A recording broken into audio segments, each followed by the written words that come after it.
Welcome to this 10-part series about the Danish author Martinus, hosted by me, Lauge Schøler, and my co-host Karsten Jensen. The aim of this series is to provide an in-depth overview of Martinus and his work, The Third Testament. Martinus is mostly known in Scandinavia. However, there is a growing interest around the world in non-dogmatic approaches to spirituality, and as such, many non-Scandinavian speakers whom we assume will find his teachings interesting. But since most material about Martinus is in Danish, it can be a challenge for people outside of Scandinavia to know where to start or get a proper overview of the material. Over these 10 episodes, we dive into some technical detail as we try to convey some of Martinus' ideas. Martinus' work is vast and complex and takes up over 10,000 written pages, but we have picked 10 of the most central ideas to explore. We strive to make it as accessible as possible, and we hope it can provide the initial understanding of the most basic concepts that will make further study of his text more digestible. If you're interested in Martinus and his cosmology, you're welcome to visit martinus.dk for more information. In Denmark, there's an institute in Copenhagen which maintains the day-to-day administration, and there is a summer holiday center in Klint in northern Sjælland, where people interested in Martinus meet and study his works. Please enjoy. And welcome back. This is episode number 6. This is about the 6 kingdoms, the mother energy, and spiral cycles.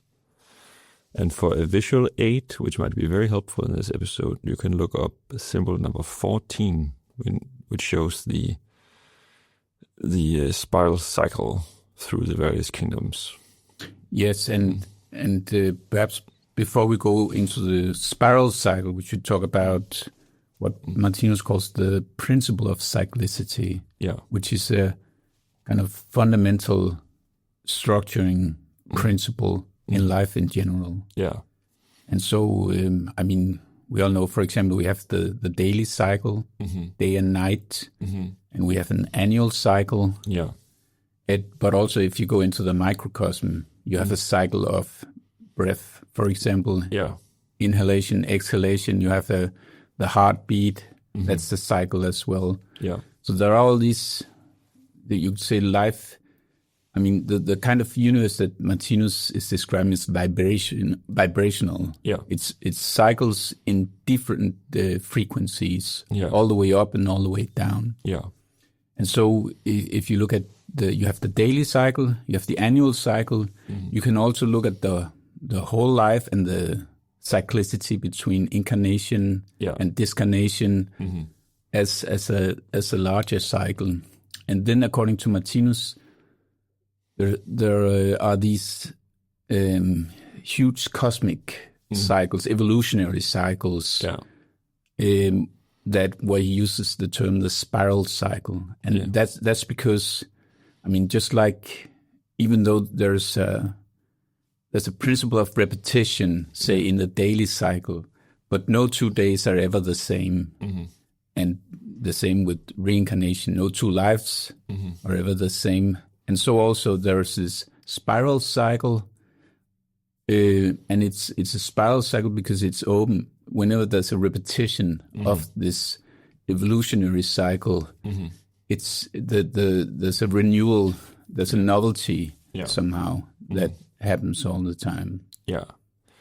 Yes, because he doesn't call it the circle principle, he calls it the spiral principle. Yeah. Right, because it's, as we'll get into, then you go through the 6 kingdoms, and then you continue the 6 kingdoms again, but on a higher level. Yes. And then you continue, and it goes, that spiral goes down forever and up forever. Yeah. So it's like when you progress in the evolutionary cycle, there's this gradual intensification all the time happening. And also, we can touch upon that later, but perhaps in the end, but there's what he calls a principle of organism. Yeah. So when we repeat the spiral cycle, it will happen in another kind of organism. Yeah. And there might be other cycles that he hasn't described because, for example, he has a description of fortune cycles where there's no repetition. Yeah. And might even be more that he never talked about, and because we have enough to work with. Sure, and also important to say that they are embedded in one another, so that in that symbol number 14 I was alluding to, then we have our cycle, but beneath that we have the organs and the cells and the molecules. Yes.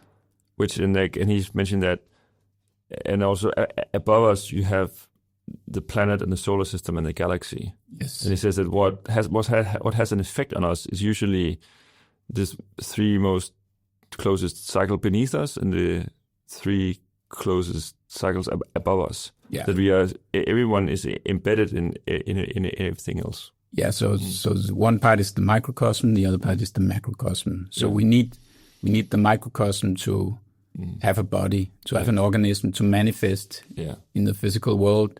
And the macro organisms create a space for us in which to evolve and unfold. Yeah.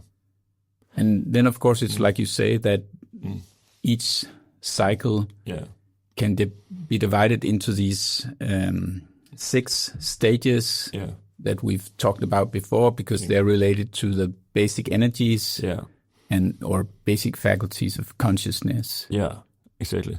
And it's important to keep the time perspective in mind, because it's a huge swath of time we're talking about. Because then we have been organs, we have been cells, we have been molecules, and we will become, and this is when it gets really trippy, we will become planets and solar systems and galaxies and so on. But it's like the time scale is just so vast that most people can't comprehend it. It's unfathomable, yeah. Yeah, and also this is maybe the most trippy part of Martinus cosmology, because it's very difficult to imagine us being anything other than humans. Yes, but I guess the restriction or the limitation we have is kind of emotional, because there's a logic to it. So there's a system, and there's a very stringent logic to it. But emotionally, it can be hard to feel the truth of the matter here. Yeah. And just to mention, again, we have these 6 basic energies called instinct, gravity, feeling, intelligence, intuition, and memory. Yeah. And they are dominating each in their own stage of evolution. And we have to remember that all 6 basic energies are always present, according to Martinus, in any kind of phenomena, but in different measure. Yeah. And so there's a kind of phase shift happening over time, where some of the energies are coming into their culmination, while others are going into their latent state. Yeah, and that's the point that we are now shifting towards energy of gravity, which is the animal kingdom, into energy of feeling, which is the real human kingdom. Yeah, energy of feeling will become the dominating. Yeah, we become the dominating, because all the other energy is also present, but like there's always one dominating energy. Yeah, yeah. And so the first one is instinct. Yeah, we can just. Yeah, I think we'll get to that in just a second. Because like the point is that you get you shift constantly between the light and the dark. So we get down into the matter, which is like the very dense energies. Like, yes.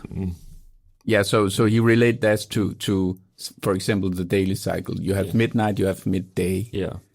Or the annual cycle, you have summer solstice. Yeah. You have winter solstice.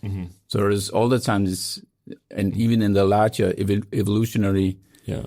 So there's something like a cosmic winter, which is actually the animal kingdom, and also actually a part of the real human kingdom. But that's because this is where the experience of the physical world is at its peak or culmination. Exactly. Yeah. So this is actually the winter time, whereas in the opposite end, where the spiritual realm and the experience of the spiritual realm is at its peak or culmination. Yeah. This is like the cosmic summer solstice or midday. And the point is that you have a sense of saturation, both with the dark and the light. Yes. So the animal kingdom and the plant kingdom, animal kingdom, and some part of the human kingdom is like that's the coarse and dense energy, which is also called the darkness. And then in this more spiritual realm, that's the light. And right now, you cannot usually imagine that you will be tired of the light because you're so hungry for the light. But then for the other half of the cycle, you would get saturated by the light because it'd just be like being in a white cloud.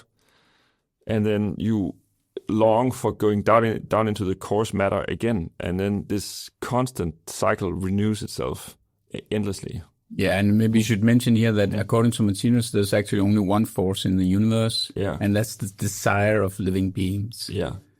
So what is driving the whole movement through the spiral cycle is our own desire. Yeah. So there is we are here now because in the past we longed to come into these circumstances because of our being, as you mentioned, satiated with something else, which was a contrast to that which we experience now. Yeah, exactly. And also the point that you cycle between cosmic consciousness and cosmic unconsciousness. Yeah. Because like in the darkness, you have the idea of the experience of separation, where you feel alone and completely separated from God, and you don't think there is a God. But that's part of the experience, that you have to feel the ultimate separation, and it's the unconsciousness, and then you slowly through this experience go back to cosmic consciousness, which is like the proper state. So he says about what he calls the materialist, godless human being, that it's the perfect animal. Yeah, and it's actually the experience of life at its most contracted state. Yeah. Because the connection to the spiritual realm is totally lost. And if you look at animals and even more with plants, they still have some kind of connection through their instincts. Yeah. So intuition and memory is kind of packed into instinctive, automatic behavior. So animals, for example, they will know what to eat and what not to eat. And a lot of their behavior is just automatic. Yeah. And this is what it's being lost as we evolve our intelligence through our daily struggle for life, all the practical problems we have to solve. And eventually, so there's this polar opposition between intelligence and instinct. And when intelligence becomes, a dominating feature in the makeup of the being, in connection with gravity, which is still the at its peak, you could say, then you kind of lose this instinctive connection to the spiritual world, and you lose your religiosity is also an expression of instinct. Yeah, people who can believe in a Godhead are people who instinctively have this connection. Yeah, but do not have the intelligence to, and also not the intuition. Yeah, to connect intellectually. Yeah, with the divine, and this is where Martinus wants to lead us into this intellectualized connection with the spiritual realm and the divine. Exactly. Yeah. Yeah, and then as you mentioned, consciousness goes through these six kingdoms, and you have this expression about consciousness sleeping in the stones. And sleeping in the stones, dreaming in the plant, moving in the animals, and awakening in the human being. Yeah. And I think it's a quote from the Persian sage, you could call him Rumi. He's a great poet as well. Yeah, which just hints to the fact that other people might have had a hunch about this movement through kingdoms. Yeah, for sure. Yeah, before Martinus. Yeah. And so maybe you should just mention again the six kingdoms. There's the plant kingdom where instinct is dominating. There's the animal kingdom where gravity is dominating. There's the true human kingdom where feeling will be dominating. Yeah. The kingdom of wisdom where it's intelligence that's in the driver's seat, you could say. Yeah. And then you have the divine kingdom where it's intuition. And finally the kingdom of bliss, which is also, or which will become also a mineral kingdom in another physical expression, you could say. An energy of memory. And that's the energy of memory. Yeah, sure. Yeah, and and then it's since it's a spiral, it doesn't really start anywhere. But it's like, for the sake of argument, he mentions that you can say in some sense it starts in the plant kingdom. Yeah. In the which is dominated by the energy of instinct. Yeah, and it makes sense in the way that plants are mineral beings, if you could say like that, are totally unconscious when it comes to the physical world. They have this kind of they're absorbed in their own memories, and have this kind of inner experience of their own past in a previous spiral cycle, but have no consciousness whatsoever in the physical domain. Yeah. So, but with the plant, like Rumi said, so spirit is no longer sleeping. Yeah. But it's dreaming now. Yeah. And so Martinus will also talk about how instinct is this kind of vague, dreamlike sensation. So instinct both has an active side, and it has a more passive side, which has to do with reception and perception. And what we can perceive through our instincts are just these vague feelings of something going on without being able to analyze it or detail it. And it's like a dream. So we have our dream world in the spiritual realm, but the plant has its dream world in the physical world. Yeah, exactly. Yeah. And then we are there in each kingdom for a long while. Yeah. And then what the plant experience is like, it kind of rubs up against the physical world. And then this is when you cut the grass and do logging and cut the flowers. Getting eaten. Yeah, get eaten by plant-eating animals and so on. So through a long gradual process, it will rub up against the physical world and experience the karma that it needs to experience to like slowly move into the animal kingdom. Yeah, so you can in the plant you can sense this kind of vague drive towards some things and away from other things. Yeah. So it will kind of seek the solar light, for example. Solar light is nutrition for the plant, and it in the nighttime it will close itself for the cold and so on. Yeah, so it slowly gets this outward orientation. It's been very inward, and it gets more an outward orientation. And you see that it goes from plant proper into becoming more meat-eating plants, and that's like the transitionary states towards getting into the and as you said, it's a very slow process, and also plants, they don't have a nervous system. So Martinus was once asked, because you can make experiments where you can see plants reacting to a lot of different things, even our thoughts. I think there's been experiments showing. Yeah. But Martinus was quite confident that there is no kind of experience of pain in the plant. It's kind of vague unpleasantry, but there's no pain. It's like when we are sedated, for example, because there is no nerve system. So if we block the nerve signals, we will not sense any pain. And plants, they have kind of a prefiguration of what eventually will become a nervous system. Yeah. But it's not there in plants in general. So there cannot be any kind of sensation of pain in the way we sense it as human beings. Yeah, that's true. And then I just want to mention one thing more, that Martinus is also right. So it's not like a single plant is a single being. Yeah, it's there's a group of beings that are kind of express themselves together. Yeah. In the plant kingdom.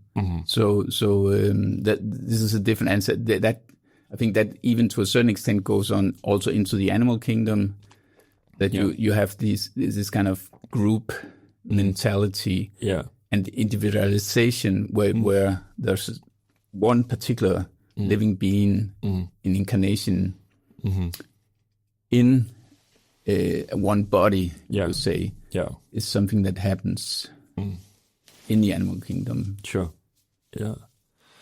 Yeah, and then you go through the animal kingdom and you move into the plant kingdom and you move into the animal kingdom, which is dominated by the energy of gravity.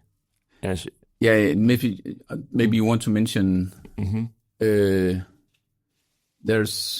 so you just talked about the meat-eating plants. Yeah. And what is happening there is that they're kind of building up a digestive system that you don't have in other plants. Yeah.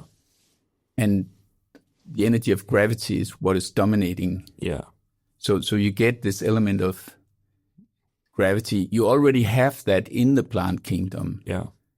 Because also plants will also be struggling somehow for survival. Yeah. I mean, you have even plants that some researchers have found that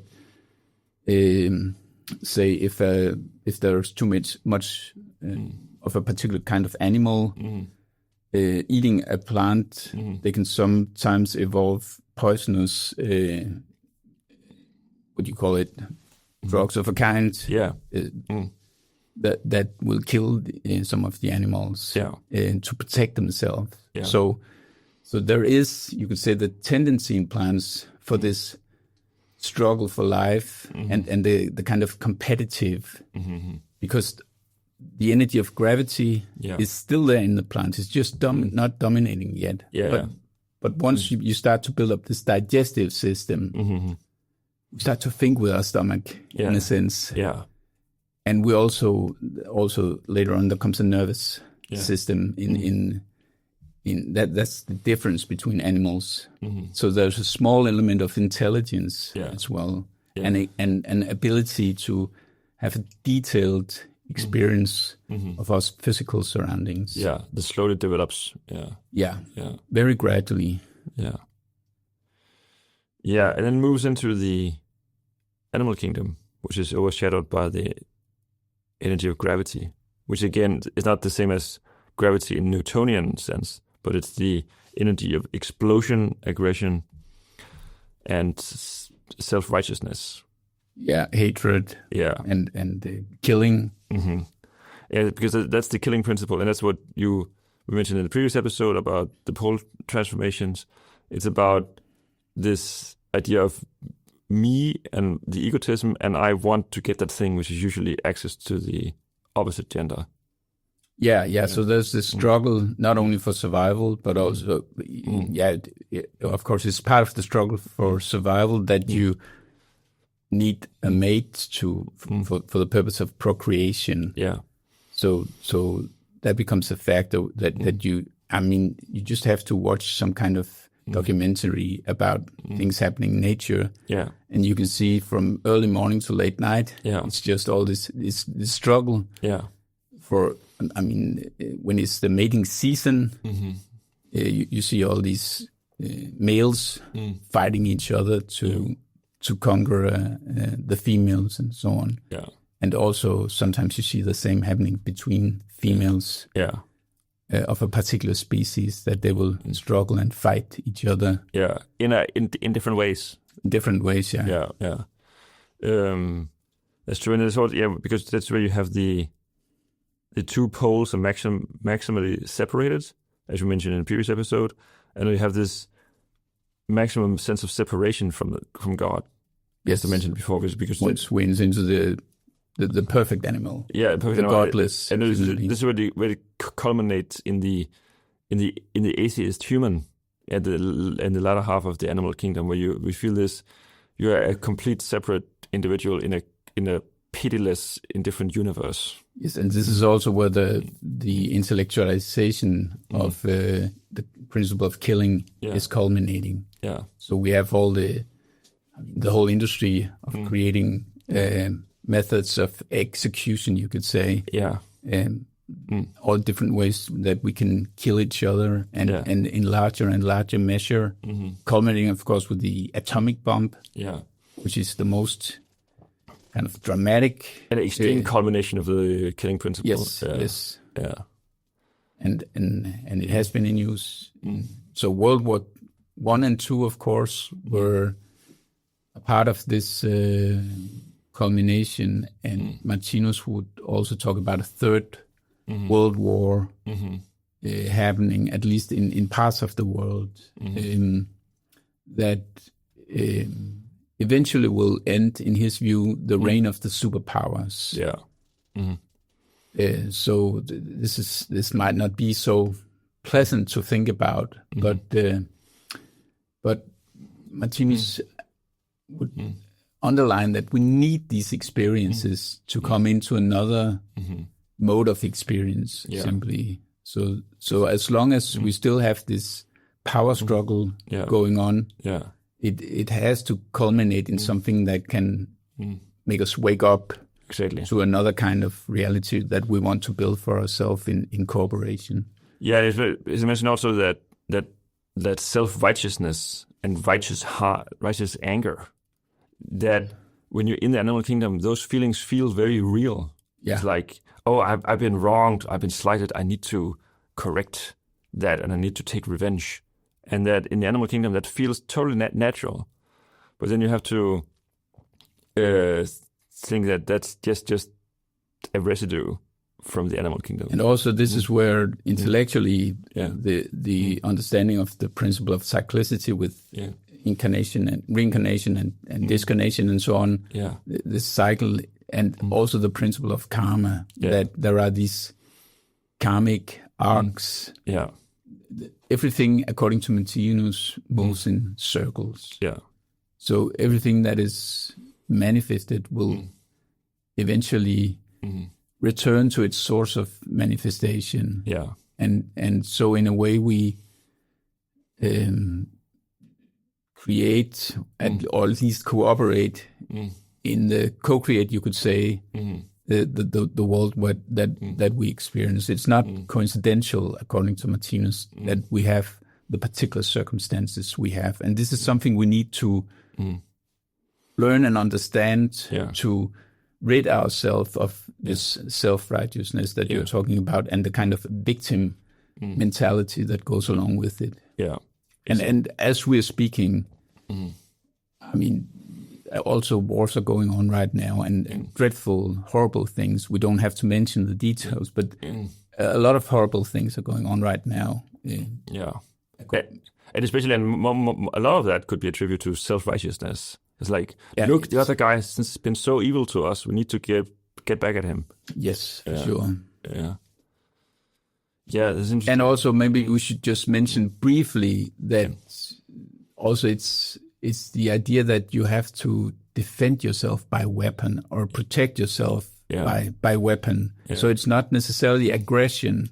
It can also be a kind of what Martinus calls a defense mentality. But even that will, although it's a milder, it's less, say, spiteful than outright aggression.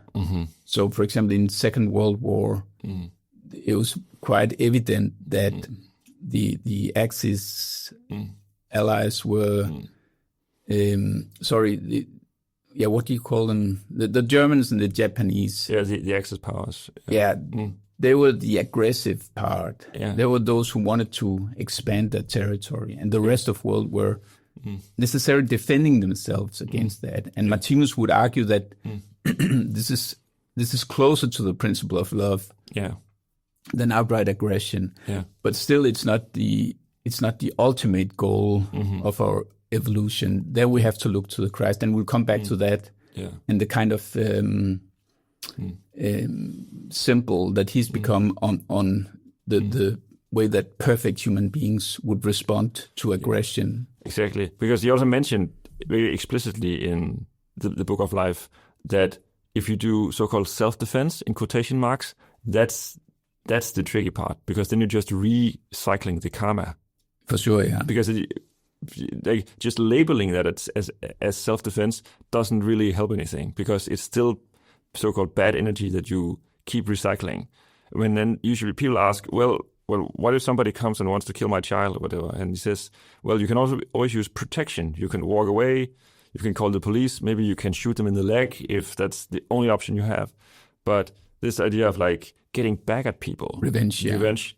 You have to. It's a very natural process. We move away from that. Yeah. Yeah.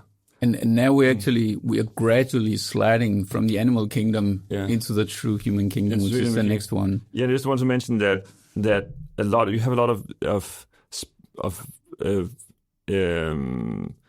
residues from the animal kingdom now. A lot of habits, yeah. A lot of habits, and for instance, it could be like in our current society, like dirty politics.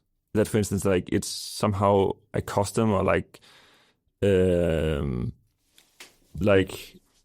accepted that you can, like the whole thing about arguing in parliament, for instance, and you have to show how dumb the other guy is, and you have to win the argument. That's kind of a diluted form of the animal. Yeah, and so you could talk about elite sports, for example. Sports, for instance, elite sports and team sports and so on, like that thing, and you have to win over the other guy to achieve something. On your workplace, you're maneuvering in the status hierarchy and so on. Yeah. And so all these things are residues and habits that die hard. So it takes a lot of time and a lot of effort to overcome these habits. And Martinus would sometimes mention the word from St. Paul that the evil that the good that I want to do, I do not, and the evil that I do not want to do, I do. I do, yeah. And Martinus would relate that to this fact that we have these very strong talents that we've built up over a long time, and they cannot just disappear overnight. We need evolution and experience of suffering in particular, and also the reflection upon our experiences of suffering and analysis of it to overcome these habits and move into greener pastures, you could say. Exactly. That's because it's very ingrained in us. Because like I also mentioned it, I must feel it that if somebody slaps me in the face or I get insulted or belittled or slighted or whatever, immediately this animal instinct kicks up in me. I want to get back at the guy. But then you have to have to think about that. Yeah, but then you have to take a deep breath and say it's just it's an animal habit. And it's just karma coming back at me. Like, don't react to it. Yeah. And so actually slowing down is a good strategy in these situations, because slowing down actually means invoking the energy of feeling. Yeah. So the kind of inner explosion you experience is what Martinus calls the energy of gravity. Yeah. But that can be controlled if you intellectually use the energy of feeling. And the way you do it, that is actually slowing things down. So gravity means more speed. Feeling means more slowing down. Yeah. And moving towards stillness, you could say. Yeah. Additionally, mentioned also like what is the best thing you can do to orient yourself towards the good and healthy approach. And there's almost like cognitive therapy that he mentions in the Book of Life. It says like you can what you can do individually is like try in your mind to cultivate proper thoughts of forgiveness and healing and kindness and so on, because you will, in this current state that we're in now, you'll always have these two sides of you competing, like the righteous mind and the forgiving mind. For sure, yeah. Yeah. Okay, I think we talked enough about the animal kingdom. Yeah, and we're getting there because what he wants us to understand where we're heading right now is into this state of Christ consciousness. Yeah. And we have this example given by the Christ on how to meet aggression. Yeah. And of course, what Martinus would argue is that example only gives meaning. So you could say, what is Martinus' cosmology? Well, it's an attempt to describe a world in which the behavior of the Christ actually makes sense. Yeah. It's logical. I also mentioned here that like a lot of moral philosophy is extremely confused, because a lot of philosophers that have written about this, like morality, forgiveness, and so on. But like Martinus, he has this overview because he says like the whole idea of Christ and forgiveness, it makes sense because it's a natural stage towards a different world that we'll be in, because we are in this particular corner of the spiral cycle now where we're transitioning from self-righteousness into forgiveness. Yeah. And he's the only philosopher or mystic that I know of who has properly explained why you should turn the other cheek. Because otherwise, most other theologians and so on, they give some explanations, but they don't really get at it. Like, why would you change behavior now after Christ, after we've been eating each other for a million years? Why should we suddenly now start to forgive each other? Yeah, and of course, a large part of the answer is that at some point we become satiated with all the struggle. Yeah. And we have this longing that build up from within, and that can even happen also in I mean, it happens in a sense in the perfect animal. Yeah. Because Martinus would talk about in a sense the in general the most evolved people on this planet are actually the materialists. Yeah. But in particular, the group of materialists who are satiated with materialism, and with a struggle, the constant struggle, and who build up this kind of longing for another kind of world, another kind of life in fuller measure. Yeah. And this is where you could say the seed is sown for the receptivity. Yeah.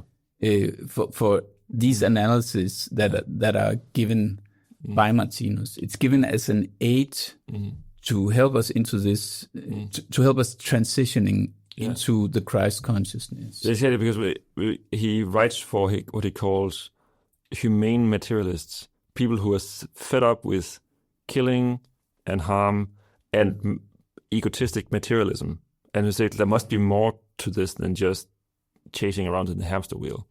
And of course, there are also already people who have moved beyond this stage and who, for a period of time, have found their kind of spiritual nourishment in different kind of mystical, esoteric traditions and so on. But the thing, like what we're talking about, is the bulk of humanity who is now in some materialist state, because there's always, like on the bell curve, there's always people ahead, who are way more developed and who don't need this. Yeah, and you can see something like this kind of a stress epidemic going on. Yeah. And one of Martinus' articles is called, I think it's called Nervous Breakdown and Religiosity, or Religion in English. I'm not sure it's translated to English, but it's here he's dealing with this fact that if you're in this confused stage where you don't have your overview over the evolutionary cycle and do not understand your own place in it and do not understand the spiritual laws,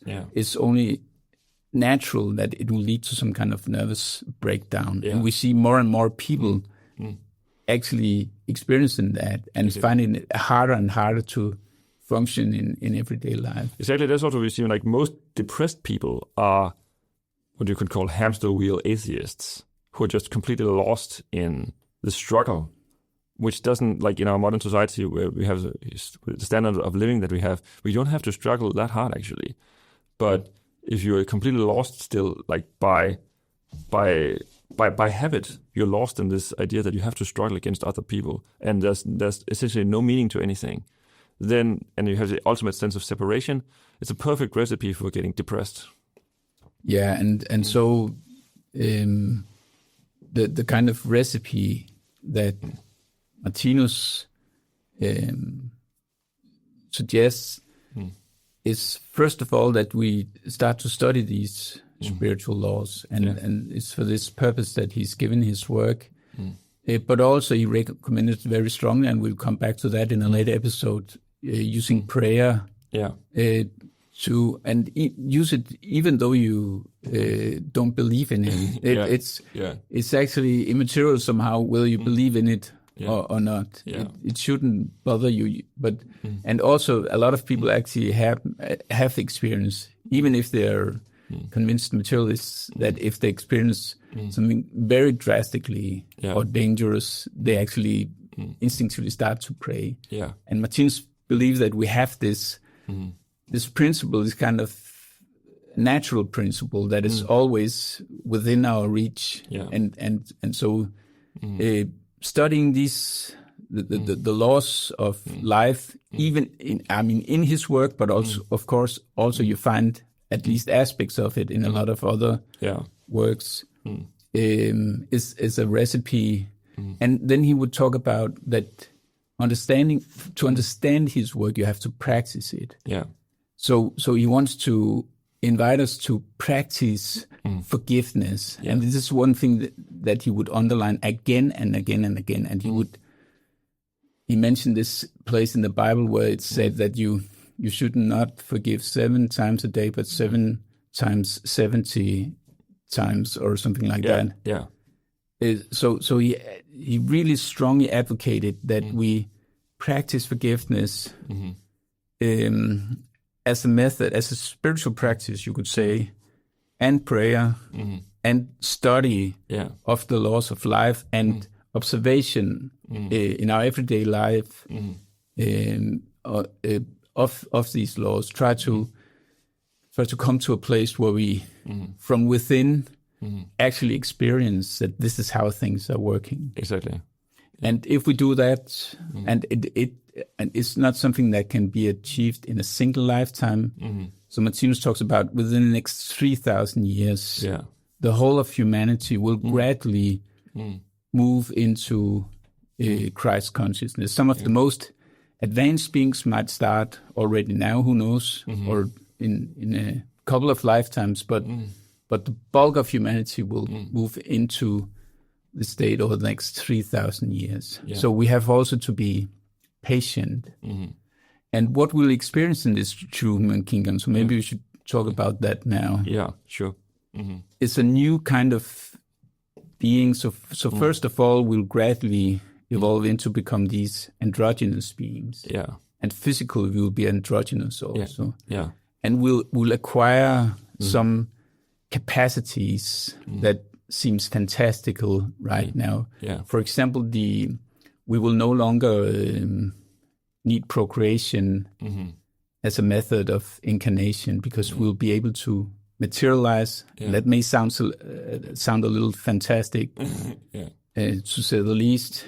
But this is how he's driving, and there's kind of logic to it that once we gain access and understanding of these spiritual laws, we'll actually gain an enormous power to do all sorts of things at our desire. Because what will motivate us in this state will be everything will be a true act of service to others.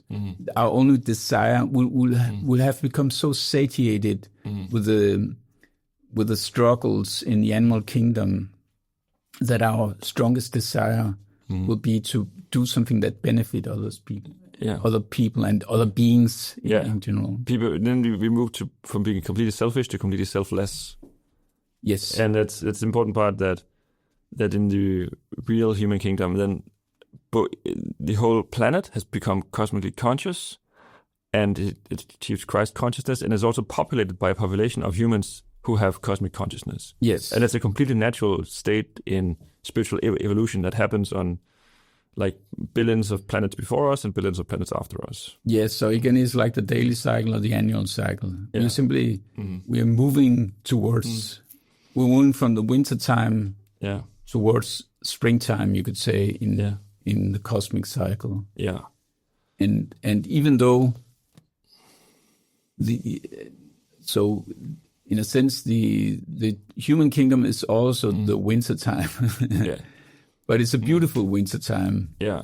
And the reason why he calls it winter time is because it's in a sense, it's the culmination of existence in the physical world. It's the flowering or the fruit of our existence in the physical world. Yeah. And this is what he calls the new heaven and the new earth. Yes. That is alluded to in the Bible. And most people get very confused about what does this actually mean about new heaven and new earth, and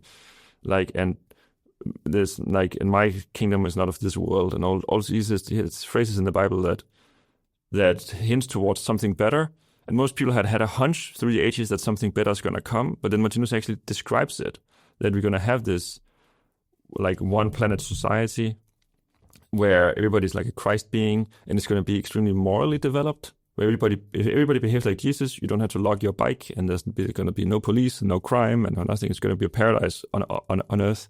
But also, it's a very technically developed society where you have machines and computers on a level we cannot even imagine at this point will take care of all. And even before we enter into the actual human kingdom, we will have all these technological blessings. So maybe you should also mention that even in the latter part of the animal kingdom, we will have new kind of politics that he calls Christ politics. And he talks about maybe in 500 years or so, this Christ politics will be dominating the whole planet, and we see the kind of seeds to it in things like human rights, social welfare rights, and all these things. So on,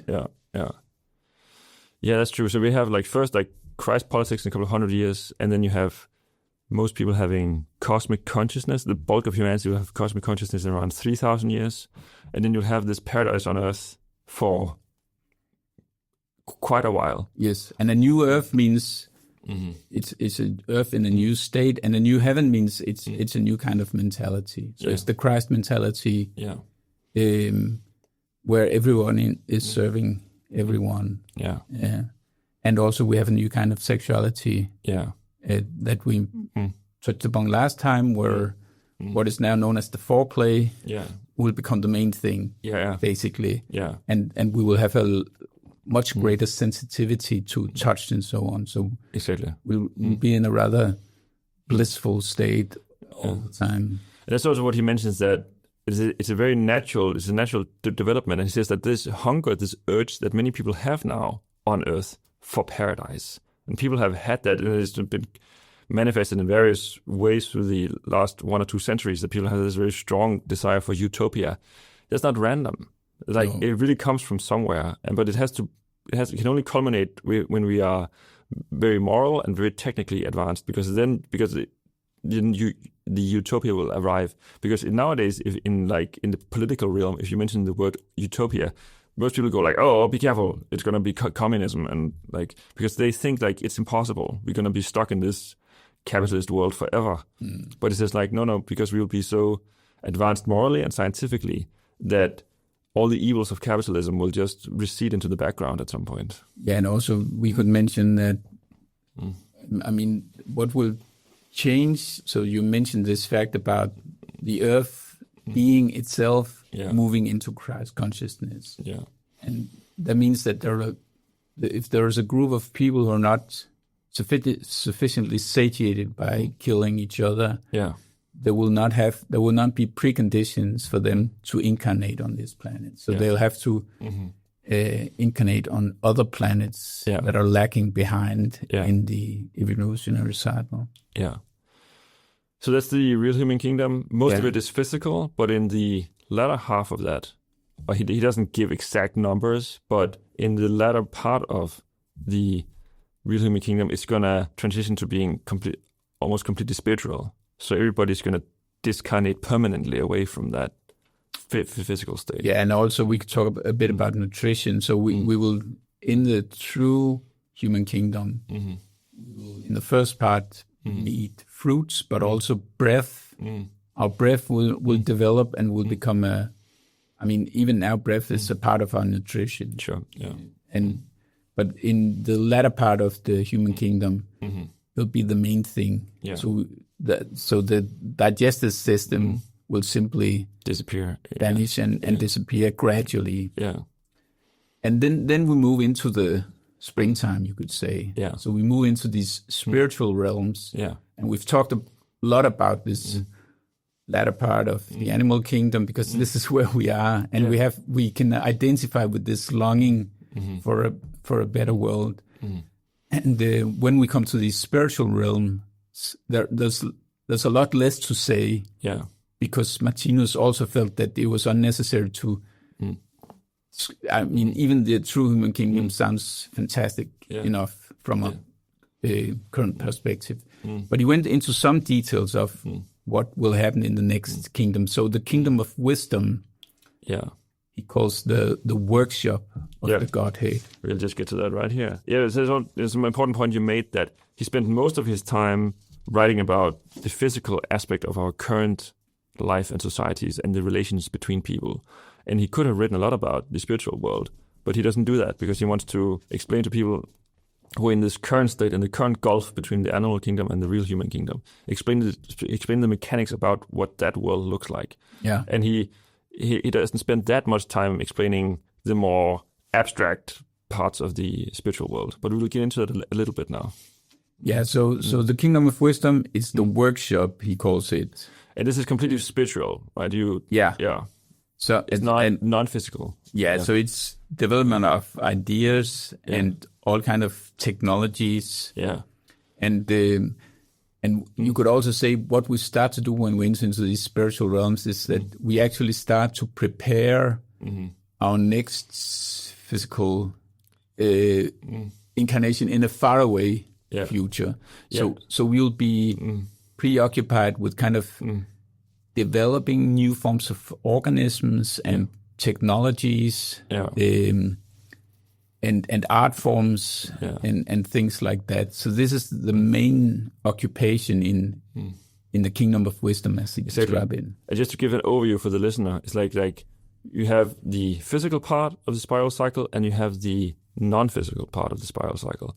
And the physical part runs from the middle of the kingdom of bliss, which is the minerals, all the way through for plant kingdom and animal kingdom, and then most of the real human kingdom, and then it becomes entirely spiritual from the latter part of the real human kingdom and the kingdom of wisdom and the kingdom of intuition, and then the first half of the kingdom of bliss again, and then it goes down into matter again. Yeah. And for us it will be as planets in this, and this is, if you look at the symbol number 14 and the description to it, you can imagine or see for yourself how that works, but according to Martinus. And also we should mention that the spiritual realm, it has kind of a material basis, but it's very subtle matter. It's very subtle matter. Matter. It's electric. It's vibrations. So our experiences will take place in this subtle matter, and also what that means is that anything we think will manifest before us. And the kind of communication we have will also be that we manifest these thought forms, like images or films, or instantaneously towards it. Instantaneously, and we'll kind of be observing the products of each other's minds, and the whole place is a place of creativity. Yeah, it's home of the cosmic engineers, as he calls it. It's like an architect's workshop. But also art, also artists and music and things like that. Painting, all the art forms, but also in forms that we cannot even imagine now. And also this realm is also a source of inspiration for artists and engineers and scientists who are actually in physical incarnation. Exactly, because it's an important thing to stress that when we are here in the physical world, we continuously, even though if you're physically incarnated, in our minds we tap into the kingdom of wisdom and the kingdom of intuition when we have ideas. Because the energy of intelligence, that's the ability to move concepts around in your mind. And the divine world energy of intuition is to grasp ideas intuitively. And humans walking around here, they have some limited capacity for that. So they can't do that. When you see people who are very intelligent, they're able to juggle concepts easily in their mind because the energy of intelligence is growing in them. And the energy of intuition can be like people like Martinus, but also very advanced scientists or artists and so on. They can intuitively grasp concepts, and that's the different. But also so these spiritual realms, as I said, they serve as a source of inspiration. Exactly. So to the extent that we have intuition, we have this ability to contact. The divine kingdom, the kingdom of intuition, and also when our intelligence is advanced and also harmonized by feeling, which is a precondition, you could say, for creativity. That there's a cooperation between intelligence and feeling. So feelings have to be intellectualized, but our intelligent ideas also have to be felt in a sense. Yeah. And when that, this is one of the preconditions for creativity. Yeah. And what that allows to do is actually to come into a kind of contact with these spiritual realms and draw upon all the creativity that is happening there all the time. Yeah. And also in between incarnations, when we die, we also move through these cycles to the extent that we have the ability. Exactly. So if we're not very intelligent, we'll not experience anything in particular in the kingdom of wisdom. And if we have no intuition, if that's latent, there's very little we can experience in that domain. So we'll just kind of pass through it without even observing we are there. Exactly. Yeah, that's important things to say, that in the kingdom of wisdom overshadowed by intelligence, that's where you design stuff. Yeah, that's where you, like the mechanics of physical objects, like the ideas are conceived there. So like how a planet looks, how the organs look, how machines look, like all that stuff, they are designed there, and then it's sort of downloaded into the physical world. And maybe we should also mention that Martinus, he mentions that it's not like there's any kind of line between the kingdom, dividing the kingdom of wisdom from the intuitive kingdom. It's all together in a sense, but the way I understand it is that there's a kind of distribution of work between these. So actually the place where ideas originate from is the divine kingdom. It's the kingdom of intuition. But in the kingdom of wisdom, these ideas are then taken and worked into actual plans that can be implemented even in the physical world. Sure. Yeah. So there's a kind of work distribution of, say, work responsibility between these beings, those that are in the kingdom of wisdom and those that are in the intuitive kingdom. Exactly. That's a very subtle point, that the actual conception of ideas happens in the divine world with intuition, and then the hammering out of the details, so on, is in the kingdom of wisdom. Yeah, but it's like, when you think about it, like just to appreciate your organism, the one that we walk around in now, it's extremely intricate. Just think about your liver, right? It has like 40 or 50 different functions, and all the different cells and how they work together and how they produce different substances and so on. It's like the machinery of that is extremely detailed, much more than any contraption that we can make with our bare hands here in this world. And it's just like that, like our body is filled with organs that are conceived in the spiritual realms and then like downloaded, and I'm just using the term downloaded, and then incarnated into physical matter. One thing that's very interesting about Martinus is that traditionally we have these kind of two metaphors through which we describe the universe. One is mechanism and the other is organism. Yeah.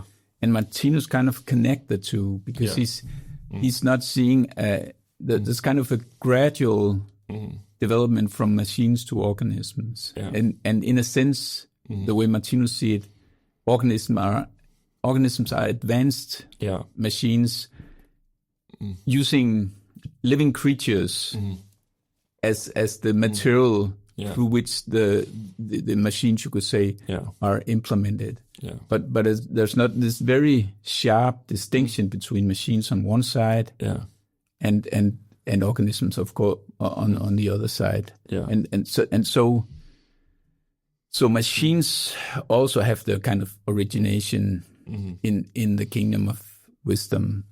It's where they are worked out the plans on how to make kind of machines. Yeah, sure. Should we move on to the divine world? Yeah, I don't. Is there so much more to say about the divine world? Yeah, like you mentioned about it, is the conception of ideas, and there's also the home of the highest expression of God. You say like the summer solstice, like the pure white light, it culminates in the divine world. That's where you have the ultimate unification with God feeling. where all darkness is just shed from your consciousness, and Well, darkness is there as a background, so you have you have the concept of darkness is still there, but you experience a culmination of light, the way Martinus describes it. Just to say, like, there's in contrast to the absolute combination of matter and darkness, which is in the animal kingdom, and then you have the contrast to the absolute combination of light in the divine world. Yes. Yeah. And as mentioned, it's the realm of the pure ideas, and also that's what geniuses tap into, as you mentioned before, like artists and so on. If they want to intuitively grasp something, like Mozart and Einstein and so on, sorry, they didn't use intelligence per se. They just immediately experienced something. Like Mozart, they grasp a whole symphony in just a few seconds, and it will take him maybe 6 months to write it out.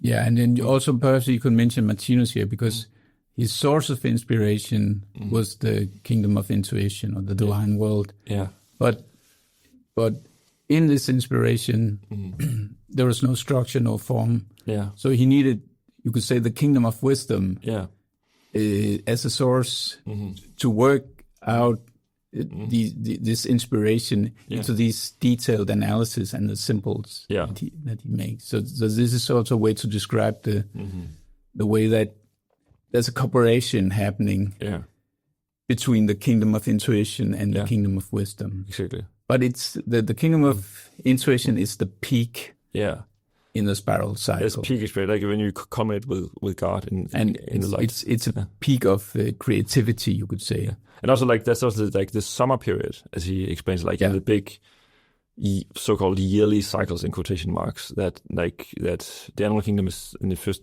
part of the human kingdom is like the winter period, but here you have like the full bloom of cosmic expression, which is so much above our heads right now. Like, we can't really grasp it, but just we have to see it in some kind of we couldn't be further away from it than we are right now. Yeah, it's true. Okay, should we move on to? Yes. So the last one is the kingdom of bliss. As I mentioned, like the first half of that is spiritual, but then that's where you gradually start to be saturated by the light, and you're longing for the dark and the coarse matter, and then you start to like re-emerge into the physical world, and that's where you see the latter half of that kingdom of bliss and the energy of memory. That's the forming of crystals and forming of minerals and so on. And maybe also we should mention that, so in this kingdom of intuition, Martinus mentions how darkness is still there, but it's there as an understanding. Yeah. But that kind of slips away as you enter into this kingdom of bliss. So it's called the kingdom of bliss because even the dark things in life are no longer remembered as dark things. They're in a state that Martinus call gold copies, but they've kind of been these experiences have been purged from all that was unpleasant in them. Yeah. So going back to this period of killing each other and struggling and so on is actually experienced as blissful by these kingdom beings in the kingdom of bliss. Yeah, and that's the way it's called, because it's overshadowed by the energy of memory. It's like it's a very internal state. You go from being very externally oriented, and you start to this process of involution, right? And you start to become internal, like the living being starts to turn in towards itself, and it hides in the matter, so to speak, and then it lives in the memories. It spends the whole kingdom living in the memories of the past cycle. And there's a subtle distinction between intuition and memory that Martinus makes, because they're, in a sense, they're working on the same material, which are these purged experiences and memories that he calls gold copies. Yeah. And he also call it love matter sometimes. And through our intuition, he compares that to vision. Yeah. So you can tap into that, but you don't. With our vision, we don't only see our own body; we see all other bodies as well. So it's like a whole ocean of gold copies, but not only your own personal gold copies, but also the gold copies of all other beings. Yeah. You can kind of tap into that, whereas memory is more like feeling. Yeah. So it's also working with these gold copies, but it's only your own personal, say, gold copies that you are exploring. Yeah. Yeah, and it becomes more and more inward, and you start living only in the memory, and you think that's the only thing there is. And it's like the whole world is your inner world. It's become completely internal. Yeah. And then you start to gradually move into this state of amnesia voluntarily, and that's the weird thing. So you forget that you've been like divine and part of the whole cosmos, and then you slowly develop this amnesia where you go gradually into the matter, and that's where you slowly move from the kingdom of bliss into the new part of the spiral cycle, into the animal kingdom, into the plant kingdom. But as plants this time. Yeah, but as plants this time. And then you start to feel that sense of like... Yeah, I mean, it will be planets. Yeah, plant planets. Yeah, exactly. Yeah. That's even harder to imagine, but this is how Martinus describes the logic of it. Yeah. Yeah, it gets really trippy. But also, like, so now we've been through the 6 kingdoms, and I just want to make a point about what Martinus calls the primary and the secondary consciousness of God. And it says, like, the primary consciousness of God is where you are one with God and you know God. And that's the real human kingdom of wisdom and divine world, and first half of the kingdom of bliss. And then second, he's like the secondary consciousness is where you feel the separation. But it's like it's a natural cycle, because you have to connect and then you have to disconnect and connect and disconnect through this idea of separation. Because most people, when you hear about Martinus cosmology, they usually get this. They have this suggestion for improvement. They say, why can't we just stay in the bliss all the time? Because it sounds way better than just having to suffer here in the physical world. But it's just like, no, because it's the part of a divine design. Because you would get saturated from just being in the white cloud and the light all the time. Yeah, you mean satiated? Yeah. Yeah, satiated. Yeah.